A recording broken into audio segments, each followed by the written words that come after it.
আপনারা সকলে জেনে থাকবেন যে বাংলাদেশে হঠাৎই হামের প্রাদুর্ভাব হচ্ছে। আমাদের অসংখ্য শিশু হামে আক্রান্ত হচ্ছেন এবং এখনও পর্যন্ত গত 3 সপ্তাহে হামে সাসপেক্টেড মৃত্যুর সংখ্যা 115+ এবং কনফার্মড মৃত্যু প্রায় 20 জনের মতো গত 3 সপ্তাহেই। এভাবে সারা দেশে হাজার হাজার শিশুরা তারা হামে আক্রান্ত হচ্ছেন। আমাদের মাননীয় স্বাস্থ্যমন্ত্রী বলেছেন যে গত 8 বছর যাবত হামের টিকা দেওয়া হয় নাই। এই তথ্যটা আসলে সঠিক তথ্য কিনা সেটা নিয়েও যারা হামের টিকা প্রদান করে থাকেন মাঠ পর্যায়ের কর্মীরা আছেন তাদের মধ্যে এক ধরনের উৎকণ্ঠা বা এক ধরনের ভিন্নমত আমরা খেয়াল করেছি। সেক্ষেত্রে যদি হামের টিকা না দেওয়া হয়ে থাকে 2024 বা তার পরবর্তী সময়গুলোতে, সেক্ষেত্রে কেন দ্রুত গতিতে যারা 0 ডোজের শিশুরা ছিলেন তাদেরকে টিকার আওতায় নিয়ে আসা হলো না বা তার জন্য একটা ক্যাম্পেইনের ব্যবস্থা করা হলো না, সেটা আমাদেরকে অবাক করে মাননীয় স্পিকার। সব কিছু মিলিয়ে আমরা প্রথমত আগেই একটা ব্যবস্থা গ্রহণ করতে ব্যর্থ হয়েছি এবং পরবর্তীতে আমাদের শিশুরা যখন হাসপাতালে হামে আক্রান্ত হয়ে এসেছেন, আমরা জানি যে হামের চিকিৎসার জন্য আইসোলেশনের প্রয়োজন হয়, কিন্তু আমাদের হসপিটালগুলোতে আইসোলেশন ফ্যাসিলিটিস একেবারেই নাই। উপজেলা পর্যায়ে নাই, জেলা পর্যায়ে নাই, এমনকি যেগুলো আরও বড় বড় হসপিটাল আছে সেই জায়গাগুলোতেও নাই। বিশেষত রাজশাহী অঞ্চলের কথাটা এখন বেশি নজরে আসছে এবং যে আইসিইউ বা এনআইসিইউগুলো প্রয়োজন হয় সেই পর্যাপ্ত আইসিইউ বা এনআইসিইউয়েরও ব্যবস্থা নাই। এবং আরেকটা বিষয় খেয়াল করে দেখা গেছে যে আমাদের দেশে হামের টিকা দেওয়া হয় 9 মাস বয়স থেকে, কিন্তু এখন হামের যারা আক্রান্ত শিশুরা আছেন তারা আসলে 6 মাস বয়স বা তারও কম বয়স থেকে তারা হামে এটা আক্রান্ত হচ্ছেন। সেক্ষেত্রে আমাদের যারা সরকারের চাকরিতে যারা রোগতত্ত্ব বিশারদ যারা আছেন তারা কেন এই বিষয়টা আগে থেকে ফাইন্ড আউট করতে পারলেন না এবং সে অনুযায়ী ব্যবস্থা গ্রহণ করতে পারলেন না। সেক্ষেত্রে মন্ত্রণালয়ের অধীনে, স্বাস্থ্য মন্ত্রণালয়ের অধীনে যেসব কর্মকর্তারা আছেন তাদের ফেইলিওরটা কোথায়, সেই বিষয়গুলো নিয়ে এবং হামের এই প্রাদুর্ভাব মোকাবেলা করে আইসোলেশন ফ্যাসিলিটিস, আইসিইউ ফ্যাসিলিটিস, ডাক্তারদের জন্য সার্বক্ষণিক তদারকির ব্যবস্থা গ্রহণ করে হাম বিষয়টাকে একটা তড়িৎ গতিতে সমাধানের দিকে নিয়ে আসার জন্য, আমাদের শিশুদেরকে রক্ষা করার জন্য, মৃত্যু থেকে বাঁচানোর জন্য মাননীয় স্বাস্থ্যমন্ত্রী তার কোনো পরিকল্পনা আছে কিনা এবং সেটা কী ধরনের পরিকল্পনা সেই বিষয়ে আপনার মাধ্যমে মাননীয় স্বাস্থ্যমন্ত্রীর দৃষ্টি আকর্ষণ করছি। ধন্যবাদ মাননীয় স্পিকার। আপনাকে ধন্যবাদ মাননীয় সদস্য। মাননীয় স্বাস্থ্য পরিবার কল্যাণ মন্ত্রী জনাব সর্দার মোহাম্মদ সাখাওয়াত হোসেনকে এই বিষয়ে তার সংক্ষিপ্ত বিবৃতি দেওয়ার জন্য অনুরোধ জানাচ্ছি।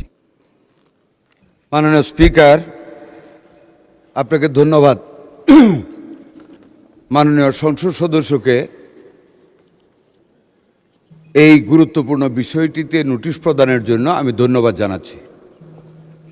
আমি ওনার নোটিশের জবাবে উত্তর দেওয়ার আগে মাননীয় স্পিকার, আমি দু একটি কথা বলতে চাই। মাননীয় সংসদ সদস্য ওনার যে নোটিশটি দিয়েছেন, নোটিশটি উত্থাপন না করে উনি কিন্তু একটা ন্যারেটিভ সাবমিট করেছেন সংসদের সামনে, যে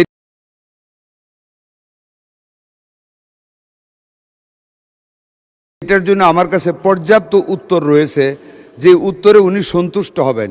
কিন্তু ওনার নোটিশটা ছিল শুধু উত্থাপনটা করা এই বিষয়টিতে, ওই মিজেলসের ব্যাপারে। যাই হোক, উনি যে প্রশ্নটা, যেই উত্থাপনটা এখন করেছেন, এটা যদি পরবর্তীতে প্রশ্ন আকারে করেন আমি ওনাকে ন্যারেটিভ উত্তর দিয়ে দিব।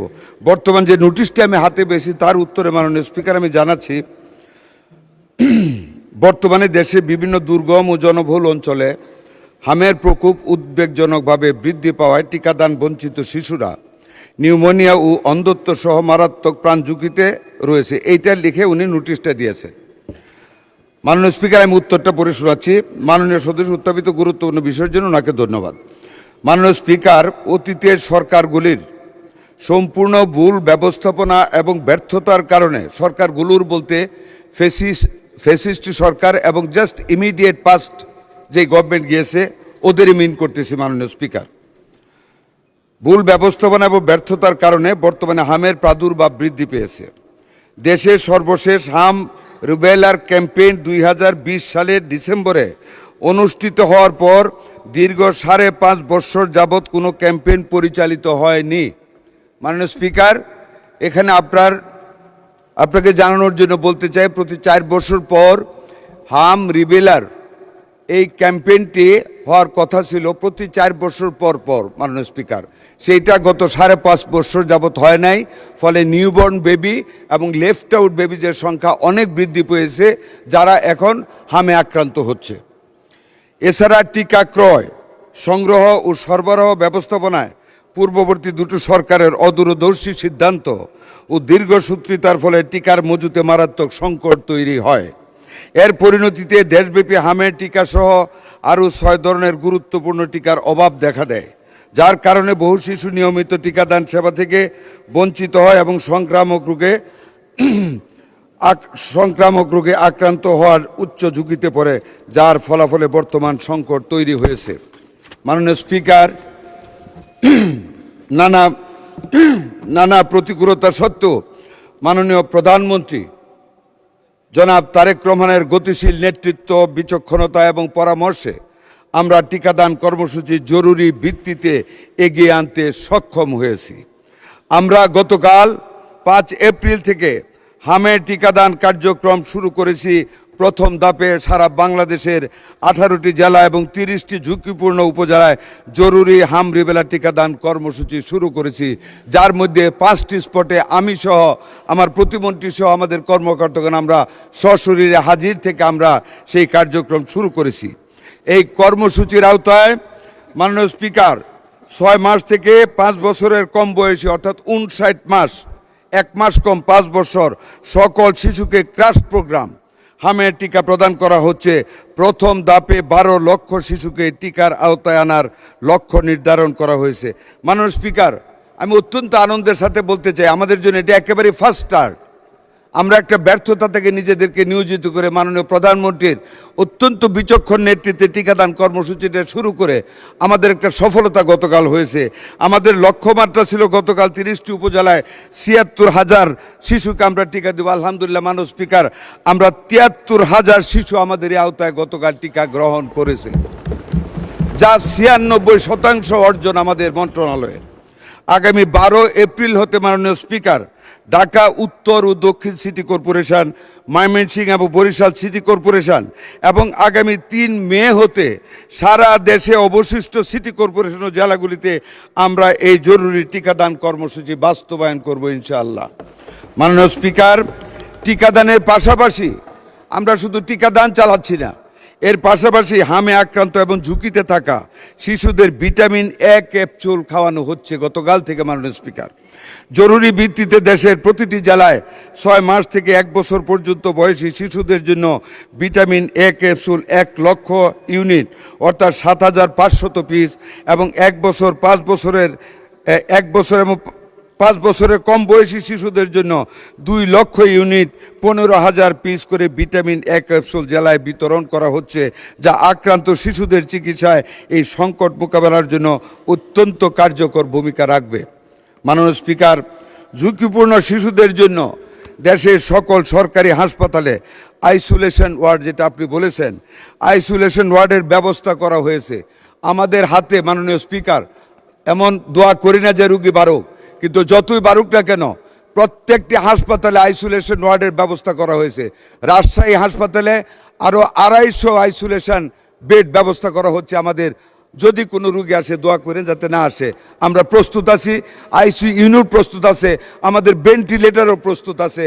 শুধু ভেন্টিলেটর না, আমাদের আইসিডিডিআর বেড, একজন ডাক্তার তাহমিদ, উনি অত্যন্ত স্বল্প খরচে, মাত্র 300 টাকা খরচে নতুন অক্সিজেন ইনফ্লো অ্যান্ড আউটফ্লোর একটা মেশিন মানে সিস্টেম আবিষ্কার করেছে, যেটা দিয়ে যে কোনো হাসপাতালে যে কোনো সময় আমরা যে কোনো হামের রুগীকে এখন অক্সিজেন প্রবাহ দিতে পারি লাঙের ভিতরে। মাননীয় স্পিকার, স্বাস্থ্যকর্মীদের সক্ষমতা বৃদ্ধির উদ্যোগ নেওয়া হয়েছে। মাঠ পর্যায়ে দায়িত্ব পালনরত সকল স্বাস্থ্যকর্মীদের এই জরুরি অবস্থায় সকল ছুটি বাতিল করা হয়েছে। মাননীয় স্পিকার, ইতিমধ্যে ঝুঁকিপূর্ণ এলাকায় নিবিড় মনিটরিং ও তদারকি বৃদ্ধি করা হচ্ছে। বর্তমান পরিস্থিতিতে জরুরি ভিত্তিতে টিকা ক্রয় কার্যক্রমের উদ্যোগ নেওয়া হয়েছে। এছাড়া উন্নয়ন সহযোগী সংস্থার হু অ্যান্ড ইউনিসেফ ইত্যাদির সাথে সমন্বয় জোরদার করা হয়েছে। আমরা সকল অংশীজনের সঙ্গে সমন্বয়ের মাধ্যমে কাজ করে যাচ্ছি। আজকেও ওয়ার্ল্ড ব্যাংক আমাদের ডাকে সাড়া দিয়ে আমাদের সাথে সকালে মিটিং করেছে। তারা বিভিন্নভাবে এই হামকে মোকাবেলা করার জন্য, এই রিবেলাকে মোকাবেলা করার জন্য আমাদেরকে সহযোগিতার আশ্বাস দিয়েছে। আমরা মন্ত্রণালয় থেকে মাননীয় প্রতিমন্ত্রীকে হেড করে আমরা 5 সদস্য বিশিষ্ট একটা কমিটি ওনাদের সাথে কাজ করার জন্য সচিব আমরা করে দিয়েছি। আরও অনেক গ্র্যান্ট এবং এইডস এই খাতে আমরা পাবো ইনশাল্লাহ। অংশজনের সঙ্গে সমন্বয় দেখা আওতায় আসে, প্রতিরোধযোগ্য রোগ থেকে সুরক্ষিত থাকে। আমরা বিশ্বাস করি এই সমন্বিত ব্যাপক টিকাদান কর্মসূচির মাধ্যমে অতি দ্রুত হাম সংক্রমণ নিয়ন্ত্রণে আনা সম্ভব হবে। পরিশেষে আরও জানাচ্ছি, আমরা করোনাকালীন অব্যয়িত 604 কোটি টাকা দিয়ে আমরা ইউনিসেফ থেকে আরও হামের টিকা এবং অন্যান্য টিকা আমরা কালেকশন করতেছি। ভবিষ্যতে আমাদের কোনো সময় টিকার কোনো আমাদের শর্টেজ পড়বে না। আমরা অলওয়েজ আমাদের হাতে টিকাতে আমরা সমৃদ্ধশীল থাকব। ধন্যবাদ মাননীয় স্পিকার আপনাকে। এক্সিলেন্ট, ধন্যবাদ মাননীয় মন্ত্রী। মাননীয় সদস্য জনাব আক্তার হোসেন, আপনি এ বিষয়ে একটি প্রশ্ন করতে পারেন। ধন্যবাদ। ধন্যবাদ মাননীয় স্পিকার, ধন্যবাদ মাননীয় মন্ত্রীকে। টিকাদান কার্যক্রম শুরু করার জন্য আমরা সরকারকে ধন্যবাদ জানাই।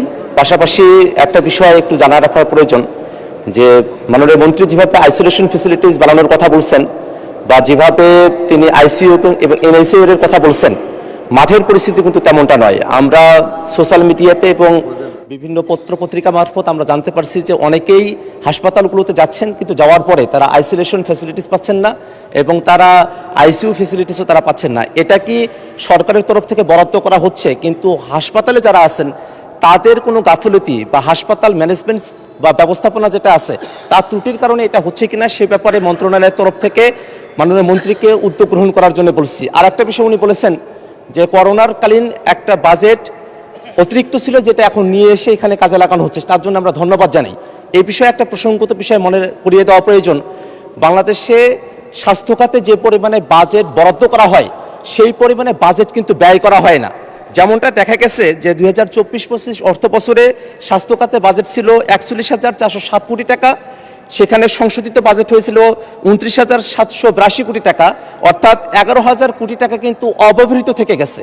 আবার অপারেশনাল যে বাজেট ছিল সেটা ছিল 19,973 কোটি টাকা এবং সেটা খরচ হয়েছে, সংশোধিত আকারে এসেছে 13,603 কোটি টাকা, অর্থাৎ সেখানেও প্রায় 6,000 কোটি টাকা কিন্তু অব্যবহৃত থেকে গেছে।